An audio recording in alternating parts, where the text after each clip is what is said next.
Hello, everyone, and welcome to today's webinar, Vendor Risk Management from the Inside Out, IT Product Security at the Source. My name is Melissa Russell, and I'll be the host for today's session. Before we get started, I did want to let everyone know we are recording this session, and we will make a copy of the slides as well as a link to the recording available within the next day or so. Joining me today are our speakers. I'd like to introduce Alan Alford, who is the CISO here at Eclipsium, and he is joined by Tyson Supasadet, who is our Director of Product Marketing. At this time, I'd like to go ahead and turn it over to Tyson. Thanks, Melissa. Yeah, we're going to talk about vendor risk management from the inside out. So hopefully it's a new perspective on vendor risk management, something to think about. We're going to specifically be talking about IT product security. Agenda today, we're going to have a discussion about third-party risk. Alan is he's well-versed in the conversation in this, having being on both sides as a vendor and a consumer. We're going to talk about NIST guidance that's available, and specifically the vendor risk management for IT product vendors and how you can do that from the inside out. And then I'll give a Eclipsium overview and a demo of our product. First, a little bit about Eclipsium. We are a digital supply chain security company founded in 2016. We have our headquarters are in Portland, but we have APAC presence in Singapore, a number of large customers, 18 of the Fortune 500, and a number of government agencies. We work with OEMs like Panasonic, Lenovo, and Dell. Alan, I'll hand this over to you. There was a discussion on LinkedIn. Yeah, so this is Steve Zalewski. He's the co-host over at the Defense in Depth podcast. That's my old show. He's a great guy. He's a friend. And he brought this one up on LinkedIn, and it caught on fire. A lot of people have a lot of opinions in this space. Just truly, we do in the cybersecurity community have a a bone to pick with how we're doing third-party risk management today. And he says that's exactly it. What are we doing with it? Questionnaires, out-of-date information, hearing about hacks that happen through a vendor that we have no insider control over. This is a mess. What do we do? And Steve kind of threw it to the crowd and said, what are some positive alternatives, right? Interestingly enough, one of the most interesting replies was Drew Simonis, who is my co-host on my current podcast, The Cyber Ranch. So, yes, the cybersecurity industry is a little bit inbred. Drew makes a really strong point here. He says, stop asking and start telling, right? Questionnaires only get you so far. You're only going to learn so much. Everyone's going to put their best foot forward. I'm not going to accuse anybody of lying on questionnaires, but certainly vendors will, interpret things to their best interest sort of approach. So Drew just says point blank, stop asking questions and start putting it in the contract and telling, not asking, right? And then if the vendor really matters, have periodic check-ins, get into quarterly business reviews, get into routine dialogues. I have found personally on both sides of the fence, as the practitioner and as the vendor CISO, that just getting that CISO to CISO communication in place oftentimes shortcuts a lot of nonsense. You develop trust, you develop mutual respect, you start sharing your journeys together, and it can shortcut the process as well. So fully backing Drew on that one. And then knowing the business people using these very critical vendors and what they're experiencing, right? Like this is another piece to it too. If you're the CISO in a large shop, you're going to get these random requests for random stuff. Vendor A, vendor B, vendor C. We want this, we want that, we want the other. And it's important to understand as the CISO what's going on. Why are we asking for this one vendor? It's not unusual as the CISO to flag something as a high risk, and then later, after you flag it as a high risk and it goes back up the food chain, find out that this is a super important deal and we're just going to charge forward with this one anyway, and et cetera, et cetera. So it's super imperative to really be in touch with the business and understand what's going on, what the context is. Because context, just like with a CVE, being a score that is irrelevant and until you contextualize it, right? It's the same kind of thing. The security questionnaire and the risks associated with it need to be contextualized. And then Tony chimes in. He's always got good comments on LinkedIn. He says, assume they are going to be breached. Just full stop. Assume the vendor is going to get popped. have controls in place that either contain, reduce, or eliminate the blast radius. So what he's talking about is the resilience approach as to, as opposed to the preventative approach. And Tony's got a really good call out there. And then next we've got Yakir. He says third-party risk will always be a significant contributor to an organization's risk environment. Full stop, right? Everybody you on board, I mean, Target had an HVAC, right? I mean, it's that simple. There is no silver bullet, but what cyber risk managers can do is always be looking at the risk levels, always be looking at mitigation efforts, and then look at disposition across the board as you go through. In other words, just a strong managed risk program helps incorporate and include all the third party risks. That's where he's going. And then Aveen, I thought, had a really good one too, which is it's a team sport, right? Full stop. If you're the CISO and you are not in lockstep with privacy, legal, back to the earlier comment, the business departments that want this vendor in the first place, like it's a team sport. Everybody needs to be on the same page to pull this off. Yeah, I think it was a great testament to just the timeliness of this topic, or the buzz that's going around. A lot of pain. We're seeing a lot of supply chain attacks, and people have this top of mind. The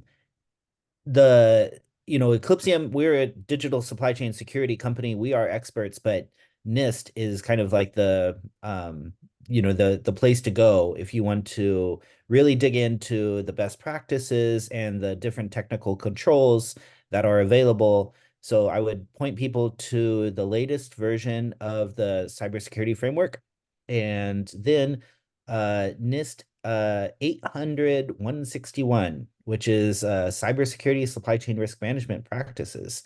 So that's the acronym CSCRM. Those are, I highly recommend those if you want deeper reading. Full stop. Alan, I'll let you speak to this when it comes to IT products specifically that you're buying. Like, how do you assess risk? Yeah, so the RFP responses, the questionnaires and all that good stuff. We're looking to onboard this and onboard that, and we want you to explain and outline what you have and what you've done. And while we're at it, let's throw this questionnaire over the table, and you can answer my 20 questions or my 100 questions or my 300 questions, depending on, how much effort I care to drag you through. The questionnaires and the RFP responses tend to be sort of the first volley that everybody does. And then we frequently see companies that rely on the external ratings. These are the companies, I'm not going to name anybody or shame anybody, but these are the credit score type companies that basically use open source intelligence and in theory can speak to your security posture. Now, I've been in numerous scenarios as the vendor on the receiving end of one of those scores where I dug in and discovered it was a bunch of nonsense. They're pointing at the wrong stuff. They're not taking into account CDNs. There's a lot of stuff behind that external rating approach that can cause it to be invalid and useless. I personally don't ascribe to that method at all. And then the external cybersecurity assessments. This is where you actually hire outsiders to come in and do their thing. You see this sometimes where contracts insist on this. You will have a third party come in and, pen test, vuln scans, various and sundry, and you will have the results summarized and given to us. And, it gets really interesting on these because my general desire as the purchaser, like I'm putting on my practitioner hat, my general desire in this space is, I just want to know where you're at and if you're working on your stuff, right? There's no way anybody on planet Earth is going to run a full vuln scan pen test and not have a finding, right? That's not the expectation. The expectation is, do you know what you got on your plate and are you eating it, right? And then as the vendor, you have that concern of, let's imagine I find 10 things. And one of these things is pretty serious, and 2 are kind of serious, and 7 are don't matter at all, or whatever. There's always some mix of hierarchy: critical, high, low, medium, etc. You don't want to just be handing out as the vendor your roadmap of stuff. You don't want to hand a blueprint that might get out of your hands to some bad guy that might know exactly now where to go and what to look at. So sharing this kind of information from the vendor perspective is always very scary because you're letting something outside of the boundaries of your company that could be used to attack you. Full stop. And then as the consumer, again, the requester for this, is there a whole lot of value in you seeing that detail? So this one's kind of nuanced and different. It just depends on who you talk to and how solid they are in their approach and how hard they are in their approach. And oftentimes on both sides of the fence, I find myself in dialogues on that approach. And all this is, it's all right. Like RFP, you get the initial whiff of it. The questionnaires, okay, we already talked about that. In theory, you're going in more depth. In practice, how much are you really learning that matters? The external ratings, totally useless in my book. And then the cybersecurity assessments, more meaningful, but again, touchy, right? But when it comes to like an IT product, like an actual, I'm gonna buy this thing. Yep. The best one of the things that absolutely needs to be done when you're thinking about risk is like what technical criteria is available. Exactly. What is missing in this entire stack of these four options is, what do I actually have on my hands here? That's Mhm. the $1,000,000 question, right? I'm buying a rack full of servers. I'm buying a data center full of servers. I'm buying a fleet of laptops. I'm buying a boatload of network gear. What do I have? What am I inheriting? What risks are they carrying that are now my risks? Like, that's the real question you want to ask. And that's not something these four methods are going to cleanly give you. Yeah. And I think that's the idea behind SBOMs, right? One of the reasons why you have an SBOM. But there still isn't anything like the FDA food labeling product thing. You want your laptop or desktop to have like ingredients label and like tell you the you know but there's nothing like that. There's no National Highway Traffic Safety Administration crash test ratings for network appliances yet. So as consumers of these IT products, we want to know what is the risk, the actual risk of that product. um Alan, we did get a couple comments that they asked if you could somehow turn up your mic volume or Okay. maybe bring the mic closer to your. How about that? Oh yeah, All right. that sounds a lot better. Yeah. Thank Okay. you. Yeah. Sorry about that. Yeah, we did a mic check beforehand. I thought we passed. It's all good. Yeah, no, Um, it actually, yeah, it sounds makes a big difference. yeah. Okay, I'm gonna so when it does come to IT devices like laptops, servers, desktops, network gear, you need to know what's inside of those uh those products. When you buy a server from Dell, HP, Lenovo, um Supermicro, I'm probably leaving out some vendors, but that server is actually a constellation of different components. And each of these components comes from various vendors. They may have some firmware from yet another vendor like AMI or Phoenix. One thing I learned when I joined Eclipsium is that in every server, there's a baseboard management controller, and it's a little computer inside of your computer. And often this baseboard management controller will run a full Linux stack, meaning that it will be susceptible to the next open SSH vulnerability that comes out. Or, if that XZ utils backdoor actually became a thing, then, these BMCs could be potentially affected as well. So it's Mhm. just it was a pretty eye-opening for me. When I visited the Eclipsium HQ in Portland, it was fun to see all of these computers in various states of vivisection, and they have all kinds of probes and everything hooked up to the innards of the computers, and you can just see, wow, there's a lot of different components, and they Yep. all come from a number of places. Yep. And The let me share one story too before you jump into this slide. I wanted to share one story. I used to Yeah. work, I won't say where, at a company that had assembly lines that manufactured cards and boards, motherboards, etc. And these guys had people whose full-time job it was to find chips to replace the chips that cost a fraction of a penny less per chip, right? Like there were people whose dedicated role was constantly figuring out ways to have less on the board and cheaper on the board. for every board rolling off the assembly line. And what this means is that for most manufacturers, and different ones give different guarantees with different product lines, but for most manufacturers, you think you're on top of it, and then there's a variance that appears the next day and a variance that appears the day after that and the day after that. Like there's lots of variance in this world too. It's not just that there's a bazillion components. There's a fluctuating landscape of components too. Yeah. Yeah. Very complex stuff. And that's what the Government Accountability Office, they did a study, they used took a major OEM vendor as an example, and they found that this vendor had 65 direct suppliers located in 39 countries around the world.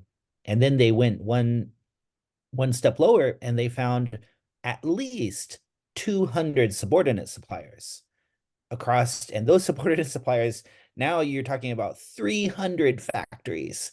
So that's just incredible complexity of things that go into your IT devices. So when we're thinking about IT product risk and vendor risk management, what I'm getting at is that we have to take into account like the technical like nuts and bolts of what's in the product. Yeah, so ideally you would want to secure these products throughout their life cycle. Procurement is a big part, and we've talked about that. But also once you receive it, how do you know that now it's not just a model that you're considering purchasing, but it's actually a certain number of assets? And I guess that gets to your point earlier, Alan, that those assets might not all be, configured or have the same components. Yep. I've done work with different nation states. I'm not going to say which nation, where, or what, or when, but I've been around the planet working on some IT and product security type stuff, IT product security, I should say. And it's interesting the different approaches different nations have. Some folks will do the VulnScan pen test type approach. Here's my list of requirements. Check the boxes. Do you comply? I poked and prodded. It seems like you comply. Check the box and move forward. And other nation states take a completely different approach. I have seen the approach where you literally will take the piece of hardware in, they will X-ray the board, try to get a feel for everything on the board, and then go through the source code with you and put little flags in the source code. And basically what they're looking for is redundant, unnecessary, or changed, right? And that's their entire MO. They don't even look at pen test and VulnScan in those environments. They're strictly looking at deltas and why is this here that doesn't need to be here? And it speaks to this receipt thing. Has it been tampered with? Has it changed? Like this is an entire approach that is a meaningful and valid approach in our industry that I don't think we see enough of. Yeah, it just reminds me of I think recently there was a guy out of Florida that was reselling fake Cisco gear. And he sold the fake Cisco gear to the wrong client, which is like the American the DoD, and so they really got after him. And I think he was recently sentenced to he's going to spend some time in jail and so forth. But yeah, I mean fake, it could be fake, it could be tampered with. So there's the idea that not only in procurement, but also you need to confirm in receipt and then monitoring in production. And it's not just, a lot of organizations are thinking about asset level controls. But when you consider that your assets, a typical server can include up to 30 different components that have some type of updatable microcode or firmware, you kind of need component level controls in production. So being able to track and remediate vulnerabilities at the component level. Yeah, this is your slide, Alan. You had some thoughts on procurement. Yeah, this is, when I first met with Eclipsium and started talking about what do you guys do and show me all your stuff and all this. And I was like, I always try to go straight to what problems are being solved, right? You talk to any vendor, the first question is what problems are you solving? That should be your first question, not, do you have swag? And these are the questions that in my mind were immediately came to mind. That, okay, can you guys fix this? Can you solve this? Can you speak to this? Right. First one, I've got my old Cisco gear, and I'm looking at Palo, I'm looking at Checkpoint, whomever. I'm just naming name brands here. Choose your own poison. But the point is, before you make a big pivot of an architectural rip and replace, or even an upgrade, stay with the same vendor. You want to know what you're going to inherit, right? Wouldn't it be nice to be able to rip through and say, oh, these guys actually had 20,000 findings last year, and these guys only had 500 findings, or whatever the story might be. Just being able to predictively see what you're going to inherit before you make your move on a rip and replace or an upgrade scenario. And then asset management. We've all been here before. At least those of us who've worked in big shops have been here before. You think your CMDB is current. You think you're on top of everything, and then something happens, and you do some poking around, and you discover you got a fleet of something out there that you didn't originally have your hand on. You didn't have a handle on whatever it might be. And so as soon as you uncover, for example, like, oh, look at all these Optiplexes lying around, or, these old Dell desktops or whatever it might be, you want to know as soon as you uncover these things and find them, like, oh, okay, what does that really mean to me? If I just discovered a swath of something, how bad is that from a security perspective? Because CMDB teams and IT teams routinely will bring you a new swath, not just a new, hey, we found this one thing, but a swath. And then M&A. This is another really good use case here that it spoke to for me, which is, I'm company A and I'm buying company B. We're a Dell fleet, they're an HP fleet. What exactly am I inheriting as the CISO? That'd be nice to know. CIO says they're all coming over with their HPs, and at some point we'll standardize and we'll do all that down the road. But inevitably at integration time, you always kind of stick with what you've inherited. What am I inheriting? Right? That's a real meaningful question. And then managing and remediating all these things, how many resources am I going to need to allocate? That would be nice to get a predictive curve in front of that as the CISO to just say, okay, so I have inherited this mess. It looks like I've got, I'm going to make up numbers now, 2,000 machines with outdated BIOSes and another 500 with suspect BIOSes and, et cetera, et cetera. If I can get all of that data in hand, I can start predicting what it's going to take resource-wise to manage that, right? So the idea is, let's answer all these questions, right? Mm-hmm. Yeah, it's what we're calling supply chain intelligence. So this is why Eclipsium exists.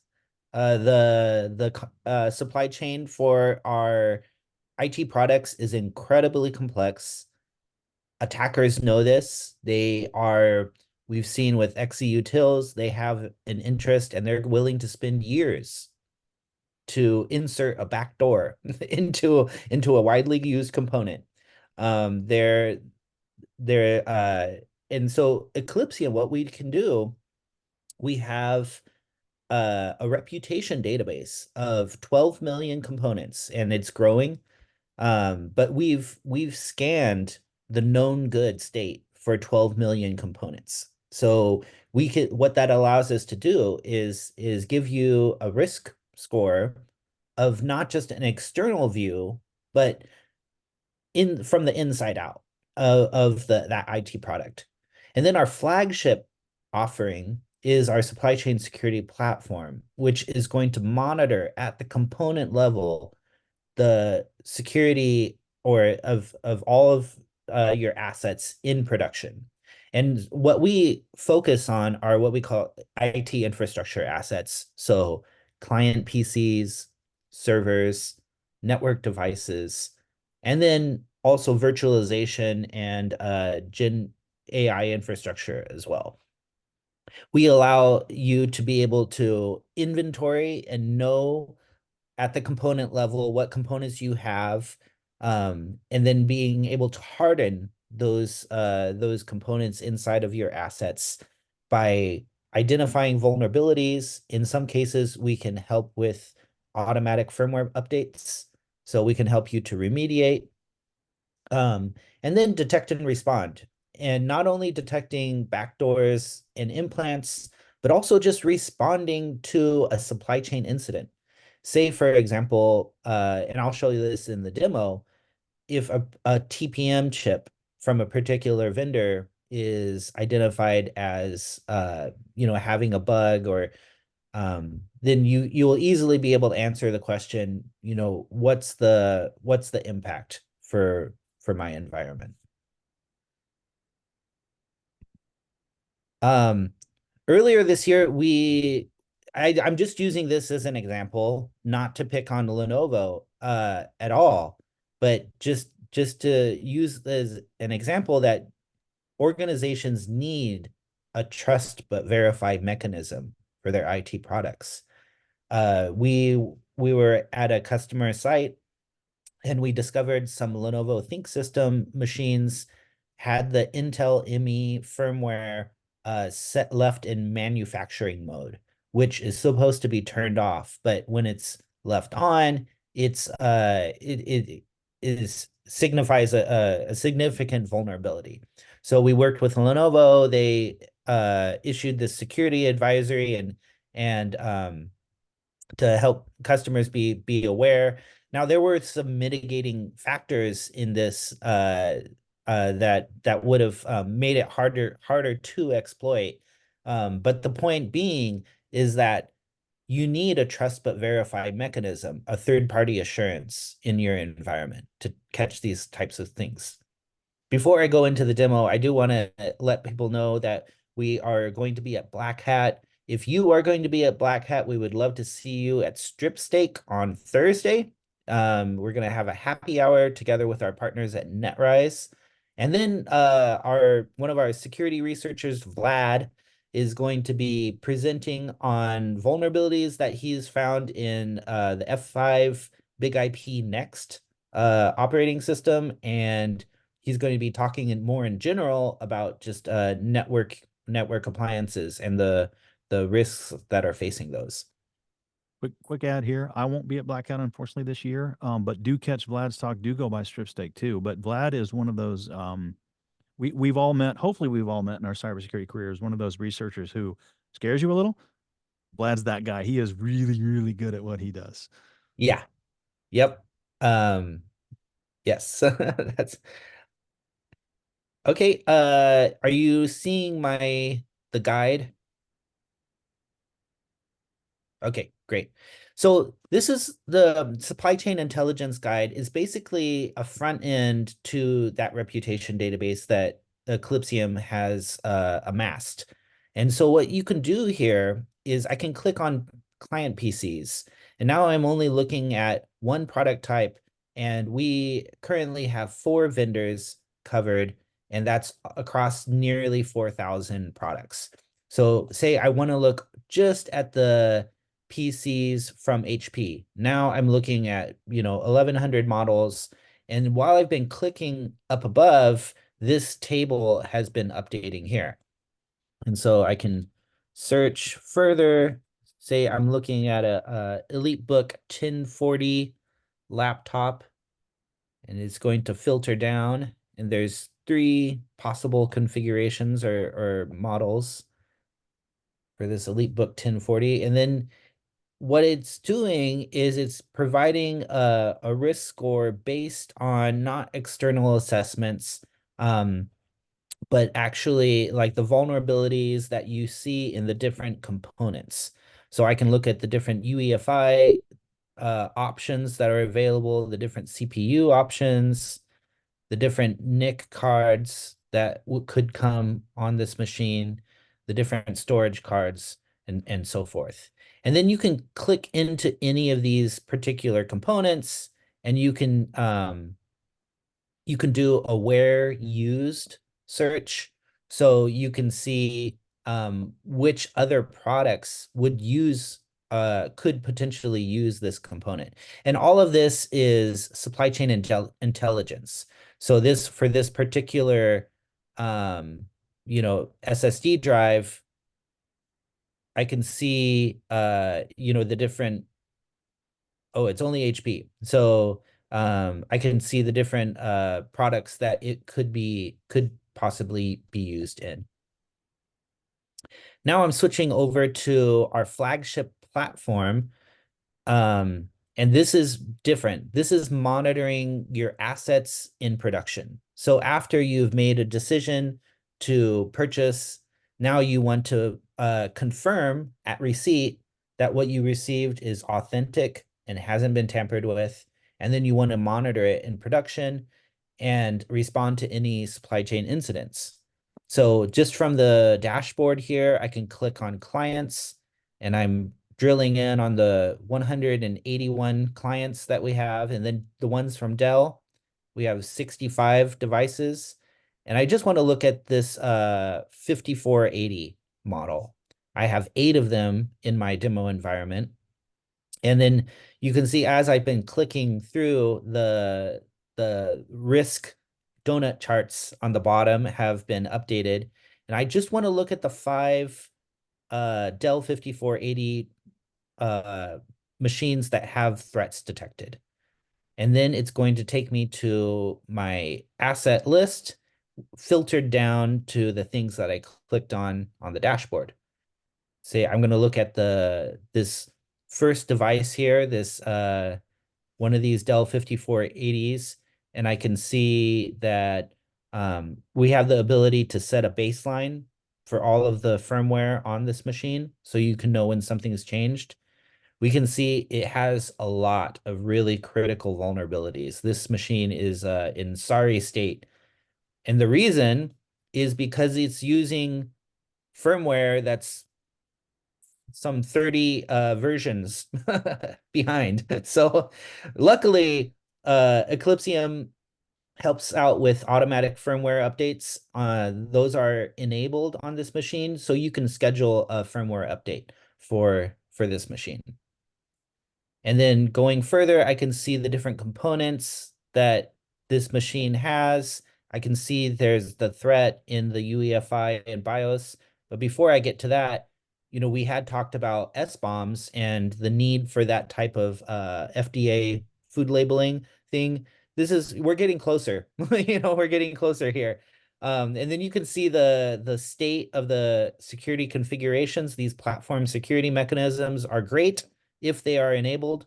And then going up, I can see again, if I click in on that threat, it's going to show me the threats that are detected on this machine. And I can see there's a backdoor. So this is likely something like a Yara rule match that we've found, so a signature.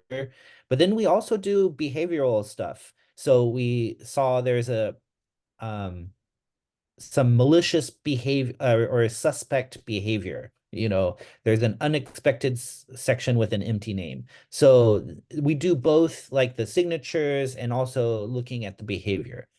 One other nifty demo thing I wanted to show is the ability to go look at all of my assets in my environment. In my demo environment, I have 395 assets.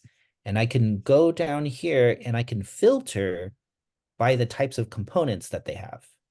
So if I want to look at all of the assets that have a TPM chip and all of the ones that have a TPM chip from Infineon, I can do that. And what's interesting and eye-opening here is that you see just the variety of vendors that can use this Infineon TPM chip. You see Panasonic, Cisco, HP, Fujitsu, Lenovo. A few years ago, Infineon TPMs were found to be generating insecure private keys. So that's why I use this example.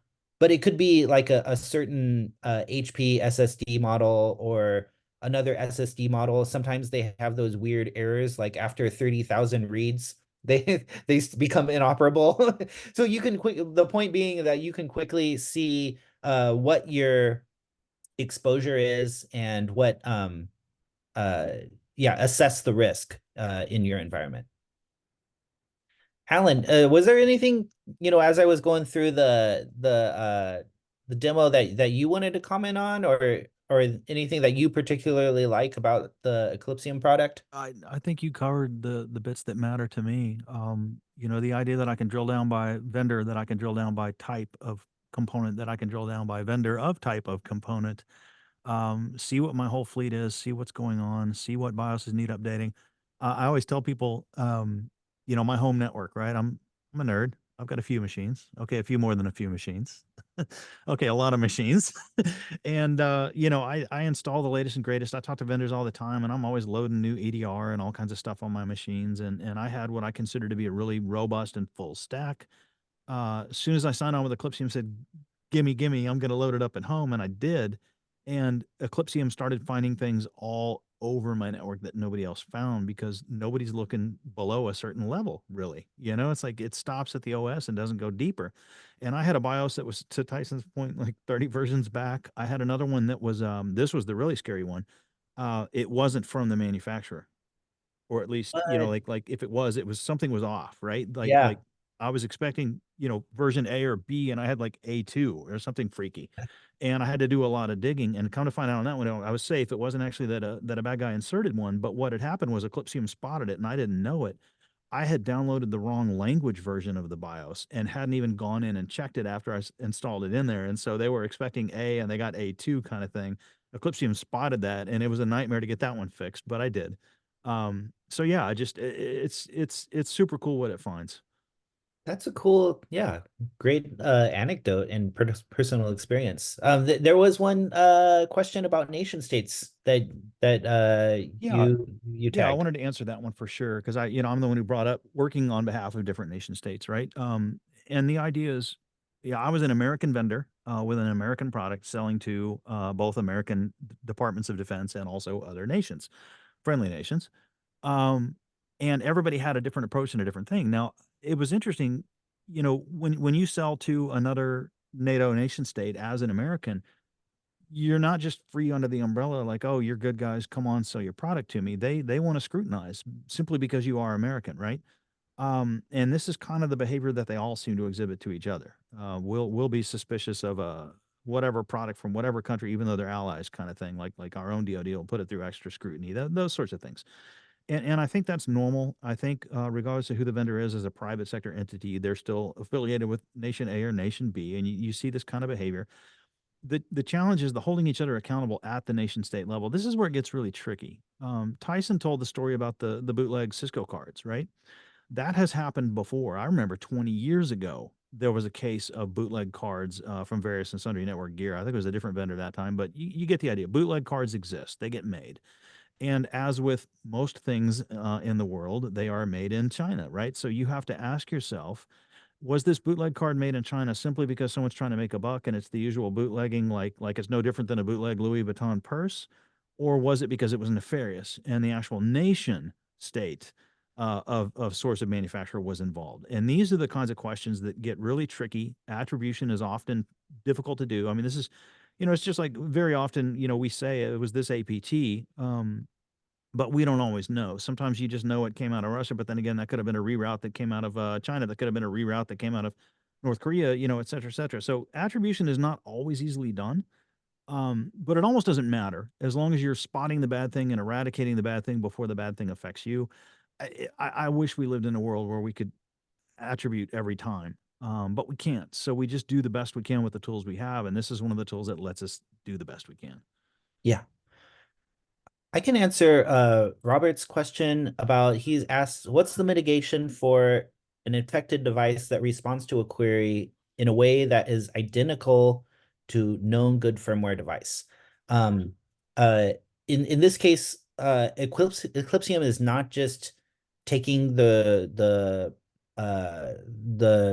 device's word for it, what they're advertising, but we're actually extracting the firmware binary and then we load it up to our cloud, the customer's cloud instance, and we have an automated a binary analysis system that we call Automata, and that does decompilation, disassembly, and things like static analysis. We're actually uh functional similarity analysis.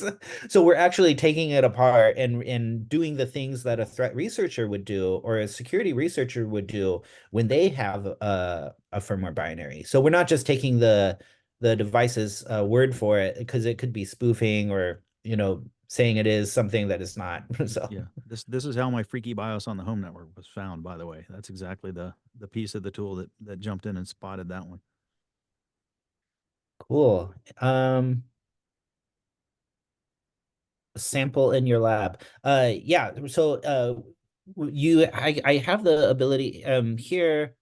You do have the ability as a customer to upload a binary to Eclipsium for analysis, but we also have scans that we accomplish either through sensors or authenticated scans of devices that extract the binaries from your assets in production. So you're doing this continuously. It's totally configurable as to how often you do that. A lot of customers will do it on a weekly basis. Maybe for some production servers, they'll just do it on boot. So there's lots of ways, but the point being is that you can both upload to Eclipsium for analysis, and we will go out into your production environment and collect that and do the analysis automatically. Cool. And I want to reiterate, Yeah. really good research team. Yes, very, very, yes, lots of scary researchers. Melissa, I'm gonna hand it back to you. I think I know we're over time.